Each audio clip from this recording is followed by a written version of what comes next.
நாளை மறுநாள் ஞாயிற்றுக்கிழமை நம்ம இந்த இடத்துல வச்சு தான் என்ன பண்ண போகிறோம். கிட்டத்தட்ட 250 பேருக்கு இந்த இடத்துல வச்சு தான் என்ன பண்ண போகிறோம்னா சமைக்க போகிறோம். ஆனால் இந்த வீடியோ பார்த்துட்டு வரக்கூடிய நண்பர்கள், உங்களுக்கு சாப்பாடு கிடையாது. நீங்கள் என்ன பண்ணணும், அங்கே பக்கத்தில் போனீங்கன்னா திசையன் விலை அப்படின்ற ஒரு டவுன், அந்த திசை விலையில் ஹோட்டலில் சாப்பாடு வாங்கி சாப்பிட்டு அவங்கவுங்க வீட்டுக்கு சந்தோஷமாக போகணும். நம்மளுக்குள்ள துட்டுக்கலை பண்ணி நம்மளுக்குள்ள சோத்தை திங்கக்கூடாது. அது ஆசீர்வாதம் கிடையாது. அடுத்தவங்க பசியை என்ன பண்ணணும், அதுதான் நம்மளுக்கான ஆசீர்வாதம். நம்ம திருநெல்வேலி மாவட்டத்தோட ரெக்கவரிங்கன்ஸ் டீம் வேலை பார்த்துக்கிட்டு இருக்காங்க. ஆய் சொல்லியிருக்கேன்.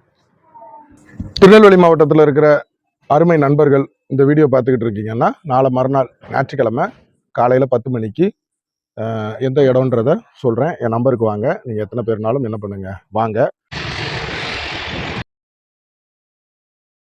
12:30 மணிக்கெல்லாம் முடிஞ்சிடும். 250 பேருக்கு கொடுக்கறதுக்கு எவ்வளோ நேரம் ஆகுதோ அவ்வளோதான். உங்கள் துக்கமும் இந்த வீடியோவில் பேசிக்கிட்டு இருக்க என்னோட துக்கமும் சந்தோஷமாய் மாறுறது எப்படி அப்படின்னா, பல பேரோட துக்கத்தை சந்தோஷமாக மாற்றும் போது நம்ம துக்கம் ஊராம்புள்ளையை ஊட்டி வளர்த்தா தாம்புள்ள தானாக வளரும். அந்த மாதிரி இங்கே 3 கிராமங்களுக்கு டோக்கன் கொடுத்துருக்கோம். நான் இன்னைக்கு காலையில் திருநெல்வேலியிலேருந்து வந்து ஃபுல்லாக அந்த வேலையாக தான் அலைஞ்சிருக்கேன். அந்த 3 கிராமத்து மக்கள், உடல் ஊனமுற்றவங்க, முதியோர்கள், விதவைகள், அவங்களுக்கு சாப்பாடு கொடுத்தோம்னா நம்ம வயிறு தானாக நிறையும். எப்படி அப்படின்னா, திசைவலையில் போய் நீங்கள் ஹோட்டலில் குடும்பமாக சாப்பிட்டு மனமகிழ்ச்சியோடு போங்க.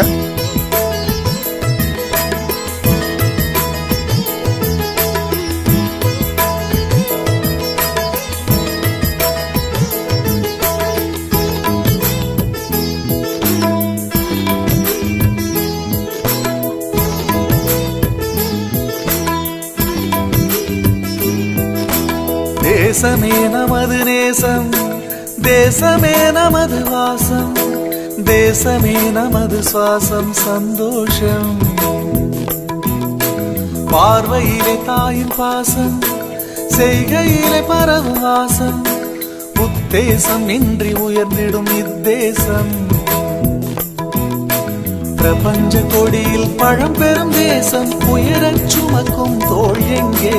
தொப்புள் கொடி போல் நாட்டின் கொடியை உணர்ந்தால் உயரும் நாள் இங்கே.